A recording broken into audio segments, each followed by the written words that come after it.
Well, first thing is the clarity of the mine pits. These mine pits were active in 1971. They were still mining them. So all the water you see in the background is groundwater that has seeped into here since 1971.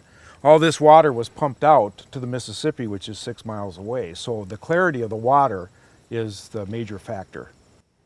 Yeah, and just the structure down there too is fabulous. So you'll have vertical walls and then you'll have big dead spots. So it's a whole diverse rather than on natural lakes where you just get a lot of weeds and 40 feet deep for natural lakes. But here, the deepest point I believe is 600 feet down. So it's real deep down there. Right. The other factor is that these pits were built in roads as steps as they went down.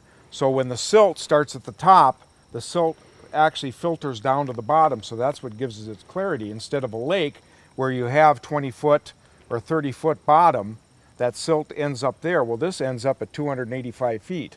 Typically on a dive, today on our dive, we got in the water right away, and there was a northern, about a 36-inch northern that followed us for a long distance.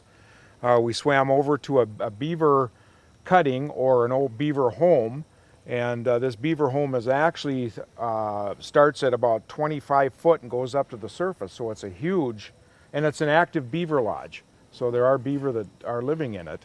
Sunfish, crappies, largemouth bass, northerns, plenty of them. So you can get just about shaft diving, wall diving, structure diving, tree diving, looking for fish. Yep. I mean, it's all here.